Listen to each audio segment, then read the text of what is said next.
मित्रों नमस्कार। मैं विवेक ये कहानी मेरी जुबानी में आप सभी का स्वागत करता हूँ। मित्रों, कहानियों की श्रृंखला में आज मैं एक बार फिर से डॉक्टर पद्मा शर्मा जी की एक कहानी लेके आया हूँ, जिसका शीर्षक है इज्जत के रहवर। मित्रों, आपसे अनुरोध है कि ये कहानी आप पूरा सुने और अगर आपको ये कहानी पसंद आए तो इसको लाइक करें, अधिक से अधिक अपने मित्रों और परिवार में शेयर करें और अगर आप इस चैनल पर नए हैं तो चैनल को सब्सक्राइब कर बेल आइकन दबाना न भूलिएगा, जिससे ऐसी ही मनोरंजक कहानियां आपको सबसे पहले मिलती रहे। मित्रों, इस चैनल पर विभिन्न लेखकों के प्लेलिस्ट उपलब्ध हैं। आप इन प्लेलिस्ट के माध्यम से भी कहानियों का आनंद उठा सकते हैं। तो देर न करते हुए इस कहानी का आरंभ करता हूं। लीजिए, प्रस्तुत है कहानी इज्जत के रहवर। श्रीलाल के घर खुशी का माहौल था। सब तरफ चहल पहल और खूब कोलाहल था। नई बहू आ जाने से रौनक में और अधिक इजाफा हो गया था। ढोलक के थापों के साथ महिलाओं के गानों के स्वर गूंज रहे थे। बधाइयां और दादरे गाए जा रहे थे। श्रीलाल की खुशी का पारावार न था। उनके छोटे भाई विशंभर का विवाह हुआ था। अम्मा और बाबूजी की मृत्यु के बाद उन्होंने ही भाई को पाला और कोई तकलीफ नहीं होने दी। विशंभर श्रीलाल से उम्र में बहुत छोटा है, इसलिए उन्होंने उसे बेटे की तरह स्नेह दिया है। बारात से लौटे रिश्तेदार समधियाने की खातिरदारी की तारीफ कर रहे थे, जिसे सुनकर श्रीलाल का दिल बल्लियों उछल रहा था। रात की खुमारी अभी तक उतरी नहीं थी और मन व्यवस्थाओं में उलझ रहा था। अचानक बाहर तालियां पीटने की आवाजें सुनाई पड़ी। स्त्री पुरुष मिले जुले अजीब से स्वरों के साथ तेज आवाजें भी आ रही थीं। श्रीलाल ने बाहर आकर देखा तो पूरे फौज पाठे के साथ शबनम मौसी की हमजाद सोफिया तालियां फटकारती हुई बाहर मौजूद थी। इस बार उनके साथ 13-14 साल का एक लड़का भी था, जिसे लगभग धकेलती हुई सोफिया बोली, चल बल्लू, उधर बैठ। तो सोफिया तालियां पीटते हुए कह रही थी, हमें तो सगुन चाहिए, लड़के का ब्याह है, कोई मजाक नहीं। फिर वही तालियों की फटफट। 2000 का रेट चल रहा है, लाओ छोटू की भाभी नया साड़ी ब्लाउज, और देखो मिठाई विठाई अनाज वगैरह भी लेती आना। तालियों की चटचटाहट सुनकर दूसरे लोग भी बाहर निकल आए। सबके चेहरे पर मुस्कान की रेखा पसरी हुई थी। उन्हें देखते ही सोफिया पहले से भी तेज आवाज में तालियां पीटती हुई बोली, हाय हाय हाय, अच्छे से खाते पीते हो तुम लोग, इतना नहीं दोगे तो गरीब बेचारा क्या देगा? हाय हाय, हमारा पेट कैसे पलेगा? ये कहते हुए उसने पेट पर पड़े साड़ी के पल्ले को झटके से हटाकर अपना पेट दिखा दिया, जिससे पेट के साथ साथ बदन का ऊपरी हिस्सा भी दिख गया। बल्लू को यह सब देखकर जरा भी हैरत नहीं हुई। वहां खड़े पुरुष लोग एक दूसरे को इशारा करके हंस दिए। उन लोगों के भाव ताड़कर श्रीलाल ने छोटे बच्चों को अंदर जाने का आदेश सुना दिया। श्रीलाल सोफिया से कुछ कहना चाह रहे थे, लेकिन उसने उन्हें बोलने का जरा भी मौका नहीं दिया। वे बार बार कुछ कहते, लेकिन उनकी आवाज नक्कार खाने में तूती की आवाज की तरह दबकर रह जाती। उन लोगों में सोफिया ही मुखिया दिखाई दे रही थी।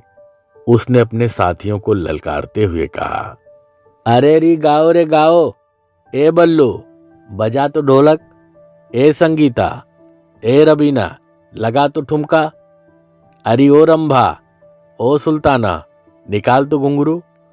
देखते ही देखते उनका पिटारा खुला। रबीना और संगीता ने बड़े बड़े घुंघरू बांध लिए। रंभा ने मजीरे संभाल लिए। सुल्ताना ने डफली पकड़ ली। बल्लू ने लपक कर ढोलक घुटनों के नीचे दबाकर अपने हाथ ढोलक पर साध लिए और सोफिया की ओर देखने लगा। सोफिया ने कांटा लगा गाना शुरू कर दिया। एक खास तरीके से रबीना और संगीता मटक रही थी और बल्लू ध्यान से उन लोगों को नाचता देख रहा था। रबीना दाएं तरफ झुककर उत्तेजित अदाएं दिखा रही थी। संगीता पैरों को आगे पीछे कर कदम ताल करके नाच रही थी। वह बाएं हाथ में अनोखे अंदाज से साड़ी की प्लेटें बीच में से ऊपर उठाए दूसरे हाथ को नचा नचाकर घूम रही थी। वे कभी कभी लंबा घूंघट डाल लेती तो कभी उरोजों और कूल्हों को झटके के साथ मटका देती थीं। बल्लू सोच रहा था कि होली हो या दिवाली, सब त्योहारों में सोफिया बस्ती के सब घरों से शगुन लेती है। अब तो राखी पर भी आने लगी है। वैसे शादी ब्याह हो या बच्चे का जन्म, सबके लिए उनके अलग अलग रेट चलते हैं। बाजार में दुकान वालों से भी खूब रुपए लेती हैं, उन्हें रिझाती हैं, फिर पटाती हैं। नए नए गीतों पर एक अलग तरह के कदम ताल के ठुमके लगाती हैं। टीवी देख देख कर हीरोइनों जैसा नाचने की कोशिश भी करती हैं। अंगों की चटक और कमर की लचक दुकान वालों के मनोरंजन का साधन बन जाती है। बल्लू वैसे इन लोगों की इन हरकतों का आदी हो गया है, लेकिन फिर भी इन लोगों का सीने से बार बार पल्ला हटा लेना और साड़ी घुटनों के ऊपर खींच लेना उनके मन में कभी कभी जुगुप्सा भर देती है। इनमें से कोई कोई बीड़ी सिगरेट भी पीती थी, कोई तंबाकू खाती थी। नए नए डिजाइन के जनाना कपड़े वो आर्टिफिशियल जेवर पहनना उनकी पसंद में शुमार थी। सबकी आईब्रो तराशी हुई रहती, होठों पर चकाचक लिपस्टिक लगी होती थी। सीने पर ऐसे कपड़े पहने जाते कि उत्तेजक उभार दे दिया जाता था। सबकी दाढ़ी मूछ नीट एंड क्लीन होती थी और वे तो ब्यूटी क्वीन हो जाती थीं। जो स्त्री जैसा होती थी, उनके पेट पर बाल नहीं होते थे। वे शायद औरत के रूप में जन्म लेकर भी अधूरी रही होती थीं। साथ में ढोलक बजाने वाला प्रायः पुरुष ही रहता था। ढोलक की गमक ऐसी कि सुनने वाले का ही नाचने का मन हो जाए। श्रीलाल ने देखा कि बल्लू 13-14 साल का बालक है। उसकी रेखें निकलना शुरू हो गई थीं।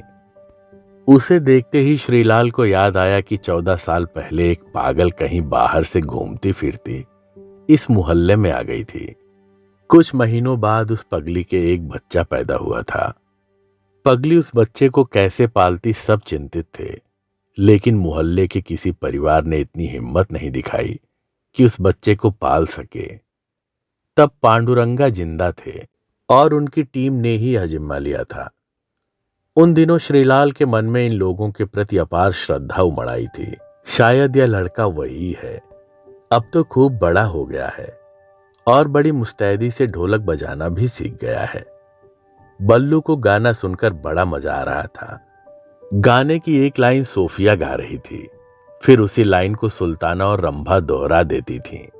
इन दोनों में से जो लाइन को गलत दोहरा देती थी, उसी की तरफ सोफिया आंखें तरेड़ देती थी। बल्लू ने रबीना पर एक नजर डाली। वह नाच रही थी, अपने कंधे हिलाकर उरोजों को ज्यादा मटका रही थी। उसने अपना ध्यान वहां से हटा लिया। वह सोच रहा था कि ये मोहल्ले वाले भी अजीब होते हैं। मोहल्ले में किसी के यहां भी बच्चा पैदा हो तो तुरंत इन लोगों को खबर कर देते हैं। मोहल्ले वालों में सब्र कहाँ रहता है। वे भी तमाशा देखना चाहते हैं कि हमारे घर से जितना लिया था, पड़ोस वाली श्रीवास्तवनी उतना देती हैं या नहीं। मोहल्ले का कोई भी शुभचिंतक एसएमएस की तरह तुरंत सूचित कर देता है। ये मोहल्ले वाले आपस में कितनी ईर्ष्या करते हैं। सोफिया जब बच्चे के जन्म पर नेक मांगने आती है तो अलग ढंग से नाचती है। इनमें से एक जन नए बच्चे को गोद में लेकर नाचती है और दिए गए अनाज के कुछ दाने बच्चे की मां की गोद में डालकर कई आशीष दे डालती है। दूधो नहाओ पूतो फलो, बच्चा जुग जुग जिए, बच्चा कलेक्टर बने, गाड़ियों में घूमे, खूब नाम कमाए। अब सोफिया का दूसरा गाना शुरू हो गया था, प्यार किया तो डरना क्या। बल्लू आज तक नहीं समझ पाया कि इनमें से कौन किस कौम की है। जैसे सलमा बी, बड़ी बी, जगीरा सुनैना, ये जरूरी नहीं था कि जिस कौम से वे आई हैं वैसा ही नाम रखा जाए। इस खेमे में आकर नए नाम पा लेने से इनका भूतकाल समाप्त हो जाता था। सांप्रदायिक सद्भाव की अनोखी मिसाल थी।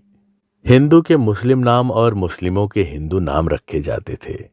अधिकांश ने तो हीरोइनों के नाम पर ही अपने नाम रख लिए थे, जैसे माधुरी, रानी, डिम्पल, रवीना, रंभा वगैरह। जरा एक मिनट मेरी बात तो सुन लो सोफिया। श्रीलाल की आवाज सुनते ही अचानक सोफिया ने गाना बंद कर दिया। बल्लू के हाथ रुक गए। रवीना और संगीता के भी पैर थम गए। वे कह रहे थे, देखो सोफिया बहन, ये नेक तो ज्यादा है। सोफिया ने धमकी भरे स्वर में कहा, देखो लाल जी, यदि नेक नहीं दोगे तो अभी नंगा नाच दिखाते हैं। बल्लू को मालूम था कि मन माफिक या बंधे रेट के मुताबिक शगुन न मिलने पर वह नंगे होने की धमकी देती हैं। वह सोच रहा था कि इन लोगों के नंगे होने में पता नहीं कौन सा श्राप समाया हुआ था कि धमकी से ही सब लोग डर जाते हैं। उसने तो कई बार इनको इस मुद्रा में देखा है, लेकिन उसे समझ नहीं आया कि समाज के लोग उन्हें नंगा देखने में कौन सा अपशगुन मानते हैं। इसी बात से रेल में भी वे सवारियों को ब्लैकमेल करने लगी हैं। श्रीलाल ने सभी बच्चों को घर के अंदर भेज दिया था।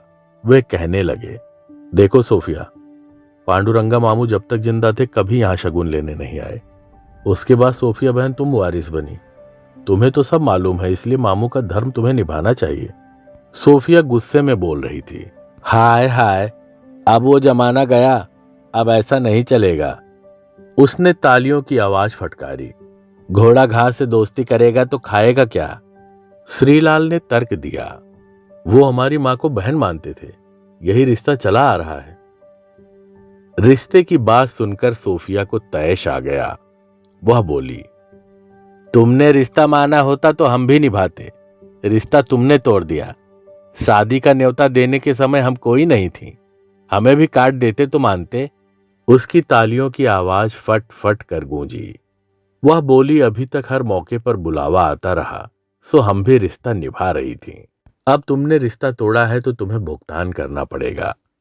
श्रीलाल ने बात को टालने के उद्देश्य से तर्क दिया। परसों आ जाना, बहू को लिबुआ आएंगे, तुम्हें लड़की वालों से नेक दिला देंगे।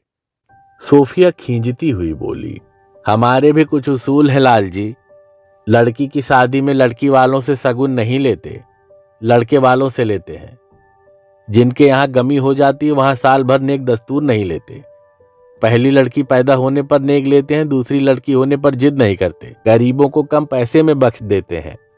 बल्लू उन लोगों की जिरा होते देख रहा था। सोफिया को गुस्से में देखकर वह निर्णय नहीं ले पा रहा था कि ये इसका असली रूप है या वो असली रूप था जो सुनामी लहर में बर्बाद लोगों के वास्ते दान के लिए कलेक्टर को सबसे पहले 5,000 का चेक देते वक्त दिखा था। और उस दिन सड़क पर खून से लथपथ व्यक्ति को जब कोई नहीं उठा रहा था तो उसे सोफिया ही अस्पताल पहुंचा आई थी। डॉक्टर से उसने कहा था कि खून की जरूरत हो तो हमारा ले लो, लेकिन डर यही है कि कहीं उसे कोई बीमारी न हो जाए, हम जैसा श्राप न लग जाए बेचारे को। श्रीलाल ने रिश्ते के अलावा और भी कई हील हवाल दिए, मान मनोवल किया और माफी मांगी। तब कहीं जाकर उसका गुस्सा ठंडा हुआ। उसने बड़ी मुश्किल से एक साड़ी और 500 रुपए में सोफिया को सहमत किया। अंदर से नई बहू को बुलाया गया। सोफिया ने नई बहू को बधाई देते हुए कई आशीष दिए। पांडुरंगा के नाम पर बहू के हाथ पर 51 रुपए मुंह दिखाई के भी दिए। फिर लड़की की ओर इशारा करके श्रीलाल से बोली, हमारी बिटिया तो सयानी हो गई है, इसके हाथ कब पीले कर रहे हो?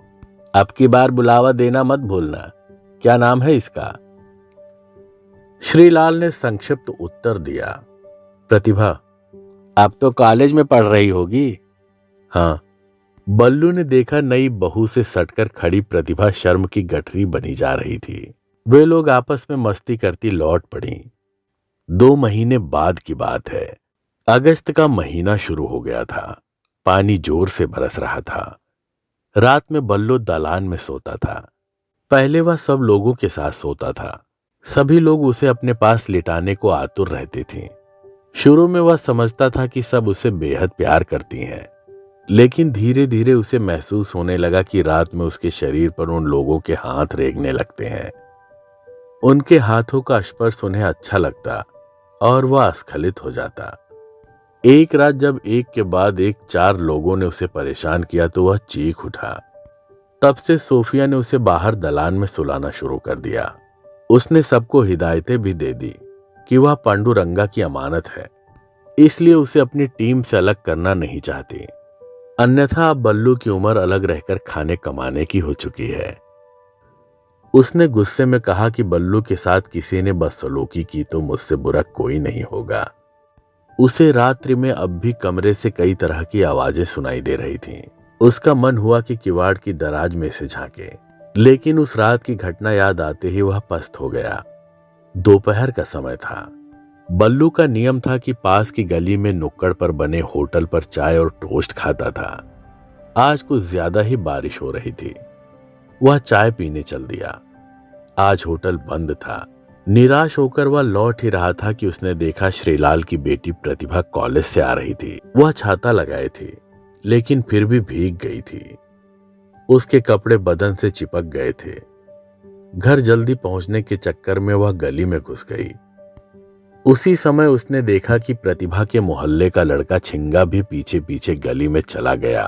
बल्लू निरपेक्ष सा घर लौट आया। शाम हो चली थी। टीम की सदस्य घर लौटने लगी थीं। रबीना बदहवास सी सोफिया के पास आई और बोली, सोफिया भी, तुमने कुछ सुना? उसका सीना धोकनी के समान चल रहा था। सोफिया ने कहा, जरा दम ले ले फिर बताना। रबीना फिर से बोल पड़ी, मैं श्रीलाल के मोहल्ले से आ रही हूं। मैं सुनकर आई हूं कि दिन दहाड़े आज उसकी लड़की की किसी ने इज्जत लूट ली। बल्लू पास ही खड़ा था। बोला, कब? आज दिन में, वो होटल वाली गली में। बल्लू हक्का बक्का रह गया। वह बोला, दिन में तो मैंने उसे देखा था गली में जाते। हाँ, उसके पीछे पीछे एक लड़का भी गया था, उसी के मोहल्ले का दादा छिंगा। सोफिया ने उसे पकड़कर झिंझोड़ दिया और बोली, बता और क्या देखा था तूने? वह घबरा कर बोला, कुछ नहीं, मैं तो वापस आ गया था। सोफिया रबीना की ओर मुखातिब होकर बोली, फिर पुलिस में रिपोर्ट लिखवा दी होगी, मरेगा साला अपने आप। रबीना बोली, वही तो, उन्होंने रिपोर्ट नहीं लिखवाई है। सुनते ही सोफिया ने बल्लू का हाथ पकड़ा और दंदनाती हुई श्रीलाल के यहां पहुंच गई। श्रीलाल घर पर ही मिल गए। उनका चेहरा बुझा हुआ था। सोफिया ने जाते ही प्रश्न दागा, आपने रिपोर्ट क्यों नहीं लिखवाई? श्रीलाल पहले तो चौंक गए कि इन्हें कहां से मालूम पड़ गया। फिर बोले, देखो, जो होना था सो हो गया। अभी तो घर की बात घर में है। पुलिस में जाने से बात पूरे शहर में फैल जाएगी। फिर उससे शादी कौन करेगा? सोफिया ने कहा, बात घर की घर में नहीं रह गई, पूरे मोहल्ले में खबर हो गई है। लड़की की इज्जत की चटकन और थाली की खनक सबको मालूम पड़ जाती है। बल्लू ने देखा प्रतिभा चुपचाप बैठी है। सोफिया ने प्रतिभा से पूछा, क्यों, छिंगा ही था ना? उसने हां में सिर हिलाया और उसकी आंखों में आंसू बह निकले। सोफिया ने श्रीलाल पर जोर डालते हुए कहा, देखो लाल जी, बल्लू देगा गवाही, चलो तुम रिपोर्ट लिखवाने चलो। श्रीलाल ने कहा, देखो सोफिया बहन, होना जाना कुछ नहीं है, वो गुंडा बदमाश है। सोफिया उलाहना देने वाले स्वर में बोली, तुम लोग औरतों को आगे बढ़ाने की बातें तो बड़ी बड़ी करते हो, लेकिन जब कुछ करने की बारी आती है तो पीछे हट जाते हो। सच्ची बात यह है कि आज भी तुम्हारी मानसिकता नहीं बदली है। श्रीलाल टस से मस नहीं हुए। सोफिया पैर फटकती घर वापस आ गई। घटना के 5वें दिन होटल वाली उसी गली में छिंगा बेहोश पड़ा मिला। पुलिस आई, तफ्तीश हुई, उसे अस्पताल में भर्ती करा दिया गया। जल्द यह खबर सब जगह फैल गई कि किसी ने उस लड़के का गुप्तांग काट दिया है। यह खबर मिलते ही सोफिया की टीम अस्पताल जा पहुंची। उसकी हालत ठीक नहीं थी। सोफिया ने डॉक्टर से बात करके पता लगाया कि 15 दिन में आराम मिल पाएगा। ये 15 दिन उन सबको खूब ज्यादा लगे। सोफिया बीच बीच में छिंगा को देख आती थी। जिस दिन वह स्वस्थ हुआ, सोफिया पूरे फौज पाठे के साथ अस्पताल पहुंच गई। अब वे लोग उसे अपनी बिरादरी में शामिल करना चाहती थीं। पुलिस दरोगा ने सोफिया से कहा, हमारी जांच चल रही है, इसलिए वो अभी अस्पताल में ही रहेगा। यह सुनकर सोफिया मायूस सी होकर वापस आ गई। सावन का महीना शुरू हो गया था। सभी लोग अलग अलग मोहल्ले में उगाहनी के लिए निकल गई। सोफिया बल्लू को साथ लेकर श्रीलाल के मोहल्ले में चल दी। सोफिया श्रीलाल के घर राखी का दस्तूर देने आई। श्रीलाल घर पर ही मिल गए। उन्होंने भेदती निगाहों से पूछा, सब लोगों को शक है कि तुम लोग बिरादरी में अपनी संख्या बढ़ाने के लिए लोगों के अंग भंग कर रही हो। सोफिया बड़े ऊंचे स्वर में बोली, नहीं लाल जी, हमारी संख्या तो ईश्वर बढ़ाता है, खुदा ना करे वह और अधिक संख्या बढ़ाए। हमें कितना कष्ट होता है इस योनि में होने का ये तो हम ही जानती हैं, जिनके होने पर ये नास मीठे दम भरते हैं और हमारी बहु बेटियों की इज्जत से खेलते हैं। बल्लू को याद आया कि उस रात तेज बारिश में सोफिया 5-6 लोगों को लेकर कहीं जा रही थी। उसने भी चलने की जिद की थी। होटल बंद हो गया था। उसे होटल की बेंच पर बिठा दिया गया था। सुल्ताना और रंभा एक लड़के को घसीटते हुए गली में ले गई थीं। वह भीगता कांप रहा था। अचानक गली से तेज चीख आई। कुछ देर बाद वह सभी वापस आ गई थीं। उसने कई बार पूछा था, क्या हुआ, ये चीख कैसी थी? लेकिन उसे कुछ नहीं बताया गया। आज उसे समझ आया कि क्या माजरा था। बल्लू अंदर ही अंदर भुनभुनाने लगा कि इन लोगों ने उसे अभी तक अपनी जमात में शामिल नहीं किया है। बल्लू देख रहा था कि सोफिया आज दूसरे ही अंदाज में थी। इस बार न कोई तालियों की फटफट थी, ना ही हाय हाय के स्वर। सोफिया के चेहरे पर कई भाव आ जा रहे थे। कुछ देर शांत रहकर वह बोली, हाँ यही सच है कि ये काम हमने किया है, लेकिन अपनी संख्या बढ़ाने के लिए नहीं, बल्कि तुम जैसे भीरू लोगों में चेतना जगाने के लिए। जिस दिन बलात्कारियों को ये सजा मिलने लग जाएगी, उस दिन से कोई भी गुंडा औरतों की इज्जत लूटने की हिम्मत नहीं कर सकेगा।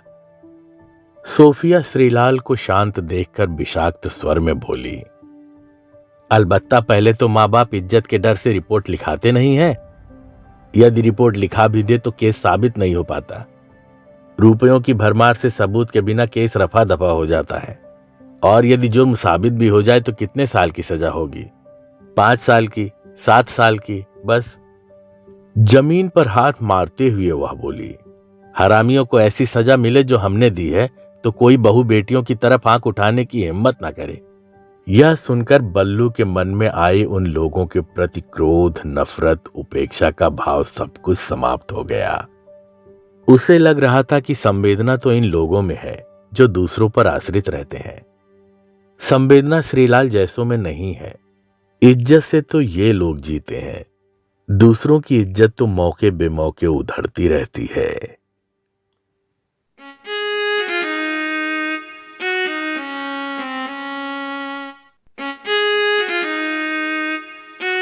अभी आप सुन रहे थे डॉक्टर पद्मा शर्मा जी द्वारा लिखी कहानी इज्जत के रहवर।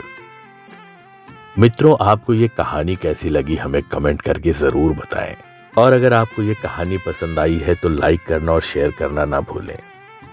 इससे हमें प्रोत्साहन मिलता है।